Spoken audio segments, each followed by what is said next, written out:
Le dessous des cartes va consacrer deux numéros à la ville d'Istanbul. C'est une ville cosmopolite qui est très riche d'histoire. Actuellement, elle est en plein développement et au cœur d'enjeux politiques. Alors pour ce premier volet, nous allons prendre la géographie comme point de départ, car tout de même cette ville est à cheval entre l'Europe et l'Asie.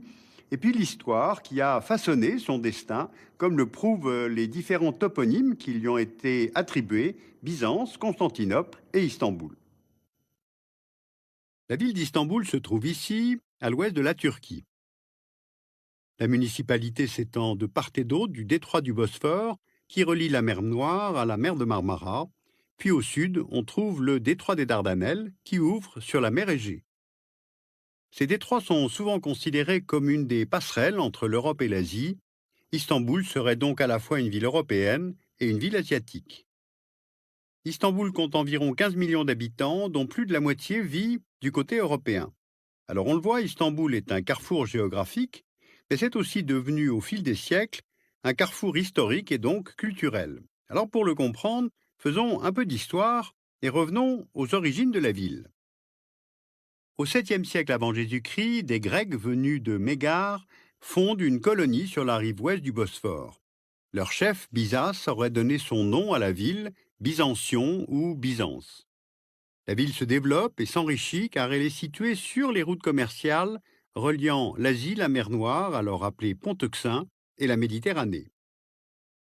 À l'époque, Byzance s'organise autour de l'acropole et aurait été fermée par un mur. Mais ce mur ne va pas la protéger de l'extension progressive de l'Empire romain.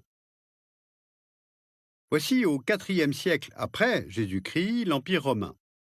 Il englobe alors toutes les rives de la Méditerranée et une partie des rives du Pont-Euxin, dont Byzance. Et en voulant marquer le renouveau de l'Empire, l'empereur Constantin décide en 324 de transférer la capitale de l'Empire romain à Byzance. Il engage une reconstruction de la ville afin d'en faire une nouvelle Rome et lui donne un nouveau nom, le sien, Constantinople. En 395, l'Empire romain, du fait de sa très grande extension, se divise en deux, d'un côté l'Empire romain d'Occident, de l'autre l'Empire romain d'Orient, appelé aussi Empire byzantin, dont la capitale est Constantinople. À cette même époque, le christianisme devient l'unique religion autorisée dans l'Empire, mais l'unité de l'Église chrétienne ne résiste pas à son extension. Le schisme de 1054 donne naissance à une Église d'Occident, celle de Rome, de rite latin, et à une Église d'Orient, celle de Constantinople, de rite grec. Durant 11 siècles, Constantinople a été la capitale de l'Empire romain, puis de l'Empire byzantin, et au cours de cette période, plusieurs monuments dignes d'une capitale d'empire sont construits, dont certains vestiges sont encore visibles aujourd'hui. Le Grand Palais, le Sénat, l'Hippodrome, plusieurs forums, et bien sûr la basilique Sainte-Sophie, témoin de la conversion de l'Empire au christianisme. La ville est aussi entourée de murailles, celle de Constantin, puis celle de Théodose II. Elle protège la ville des attaques extérieures car le développement de Constantinople suscite des convoitises. La ville, en effet, est régulièrement attaquée jusqu'au milieu du XVe siècle.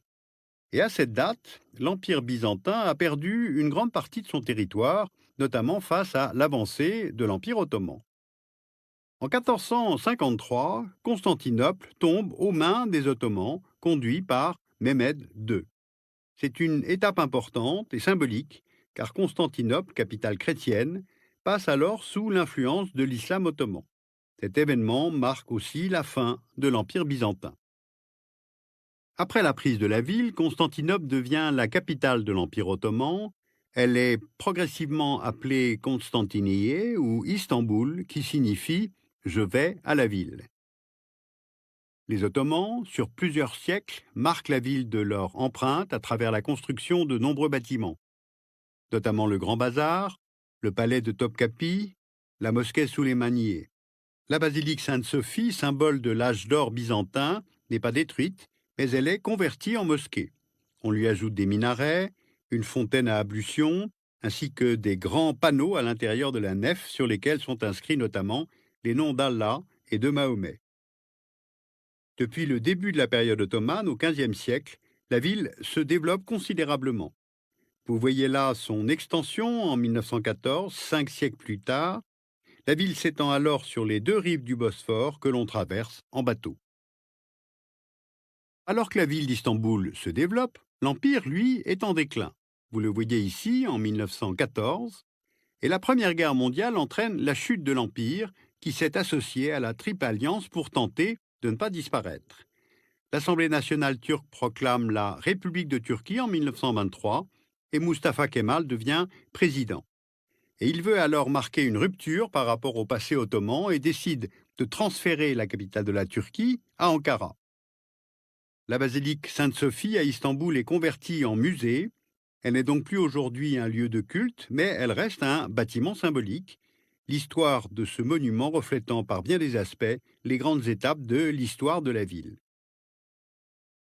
Byzance, Constantinople, Istanbul, cette ville a donc été soumise à des influences nombreuses, variées, qui sont tout à fait perceptibles dans la ville d'aujourd'hui.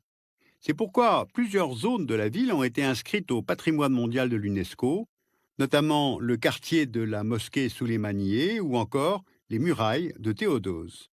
C'est aussi pour cette raison que la ville attire aujourd'hui évidemment de très nombreux visiteurs, car Istanbul est aussi un carrefour humain. En 2014, 12 millions de touristes étrangers sont venus visiter la ville. Et selon un classement réalisé en 2014 par Mastercard, Istanbul se trouverait au 7e rang des villes les plus visitées par des touristes étrangers dans le monde, juste derrière New York. Mais la ville n'accueille pas que des touristes. Il y a aussi les migrants, pour qui Istanbul peut être une destination, ou bien simplement une étape, notamment vers l'Union européenne. Alors pour comprendre, il faut changer d'échelle. On voit mieux ainsi qu'Istanbul se trouve à moins de 3 heures de route du territoire de l'Union européenne. Il est difficile d'évaluer avec précision le nombre de migrants passant par Istanbul, mais il est certain que cette localisation a fait de la ville un important point de passage pour ceux qui souhaitent atteindre l'Europe. Istanbul, carrefour historique, carrefour humain donc, mais aussi carrefour commercial, c'est un point de passage entre deux pôles majeurs de commerce, l'Europe et l'Asie, et ce depuis l'origine. Vous voyez là une carte de ce qu'on appelle la route de la soie, un réseau d'itinéraires commerciaux, terrestres, maritimes, permettant les échanges entre la Chine et la région de la Méditerranée du IIe siècle avant Jésus-Christ au XVe siècle de notre ère. Et par cette route, donc par Byzance puis Constantinople, transitait de la soie bien sûr, mais aussi de l'or, des métaux, des pierres précieuses, des épices, ainsi que les commerçants venus d'Europe et d'Asie et leurs influences culturelles respectives, les arts, les religions, les idées. Or, cette dynamique commerciale est toujours d'actualité. Vous voyez là la carte d'une nouvelle route de la soie que la Chine cherche à promouvoir et qui vise à favoriser le transit de marchandises, mais aussi des hydrocarbures. Or, Istanbul se trouve à un point stratégique du transport d'hydrocarbures entre l'Asie centrale et l'Europe.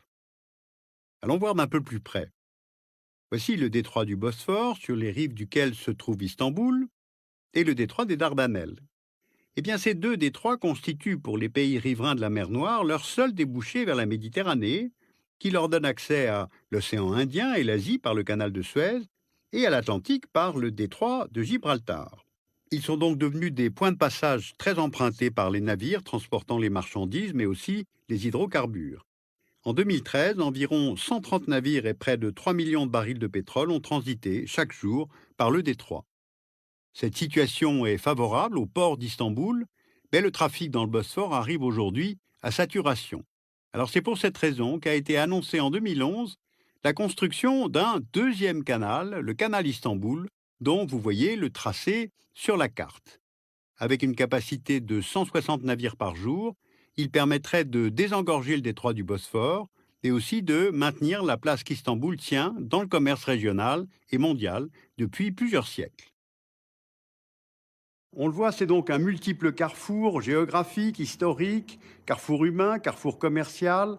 Istanbul a été pendant sa longue histoire traversée par la présence de toutes sortes de populations, d'influences culturelles, qui sont d'ailleurs aujourd'hui inscrites dans le territoire de la cité et lui donnant cette identité à la fois turque, bien sûr, et asiatique et européenne. La ville a d'ailleurs été capitale européenne de la culture en 2010. Elle se lance aujourd'hui dans d'immenses projets urbanistiques qui ont été mis en route par le pouvoir politique.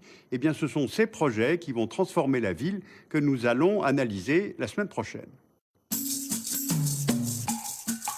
Alors nous tenions à remercier Jean-François Pérouse, urbaniste et spécialiste de la Turquie. Il est directeur de l'Institut français d'études anatoliennes qui se trouve à Istanbul. Il nous a beaucoup aidé dans la préparation de cette émission. Il a participé à la traduction du livre d'Orhan Pamuk, le prix Nobel de littérature turc, un livre qui s'appelle Istanbul, souvenir d'une ville, qui a été édité chez Gallimard. Vous pouvez aussi lire le classique Histoire d'Istanbul de Robert Mantran aux éditions Fayard. Je vous rappelle que vous pouvez revoir cette émission en allant simplement sur Arte plus 7. Et puis cette bibliographie, vous pouvez la retrouver en langue allemande et en langue française en allant sur le site d'Arte, arte.tv.